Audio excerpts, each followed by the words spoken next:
හරි ළමයි.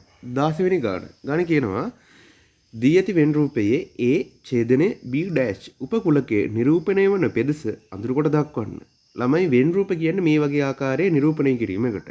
මේකේ වටේ තියෙන හතරස් මේ චතුරස්‍රයට අපි කියන්නේ සර්වත්‍ර කුලකය කියලා. මේ ඇතුලේ වෘත්තාකාර හැඩවලින් තියෙන කුලක වලට අපි කියන්නේ උපකුලක කියලා. හරි. ළමයි දැනගන්න ඕන දේවල් කීපයක් තියෙනවා. ඒ තමයි මේ මෙහිම ලකුණක් තියෙනවා. අපි මේකට කියන්නේ ළමයි ඡේදනය කියලා. ඡේදනය. මේකේ තේරුම මොකද්ද? මේකේ තේරුම පොදු කියන එක. පොදු කියන එක. කියන්නේ පොදු ප්‍රවාහණය වගේ එකක් නෙමෙයි. දෙන්නෙක්ට පොදුයි. එහෙම. ඊට පස්සේ මේ පැත්තට තියෙනවා මාලය වගේ කෙනකින් අපිට කියනවා මේලය කියලා. මේලය කියලා. ඒකේ තේරුම සියල්ලම කියන එක. සියල්ලම. හරි. ඊළඟට ළමයි දැනගන්න ඕන දෙයක් තියෙනවා. මෙහෙම පුංචි මේ ඉරි කෑල්ලක් තියෙනවා. අපි මේකට කියනවා අනුපූරක. එහෙම නැත්නම් ඩෑෂ් කියලා. නිකන් ලියන්න බැරි නිසා මම අකුරක් දාන්න. මම ලියන්න මෙහෙම.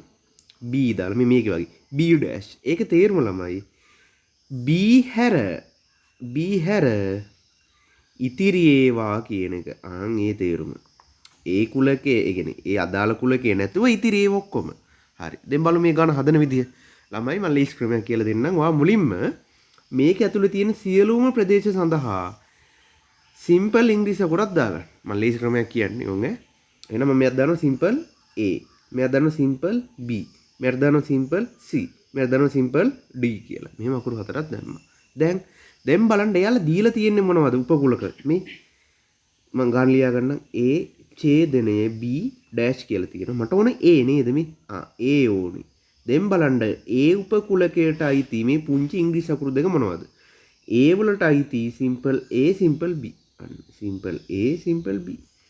ඊළඟට මට ඕනේ කවුද?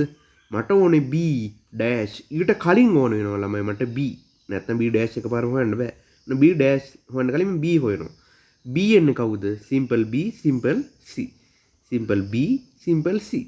දැන් පුළුවන් මට B ඩෑෂ් හොයන්න. මොකද්ද මේකේ තේරුම? B හැර ඉතිරි ඒවා. B හැර ඉතිරි ඒවා කියන්නේ සිම්පල් B සිම්පල් C හැර ඉතිරි ඒවා. සිම්පල් B සිම්පල් C හැර ඉතිරි ඒවා. Simple A simple D. හරි. ඕකේ. දැන් මට ඕනේ කවුද? A ඡේදනයේ B ඩෑෂ්. ඒ කියන්නේ මට ඕනේ මෙයයි. මට ඕනේ මෙයයි. මේ දෙන්නගේ මේ කවුද? ඡේදනය. ඒ කියන්නේ පොදු.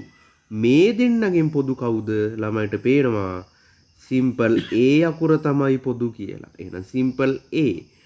මේක කියන්නේ පෙදෙස අඳුරු කොට දක්වන්න කියලා. එහෙනම් සිම්පල් Aට අයිති වෙන්නේ මේ කොටස. ඒක අපි පාට කරලා දාමු. හරි. එහෙනම් පැහැදිලි කියලා මම හිතනවා. ගණන් හම්බෙද්දි බලමු. ඕකේ.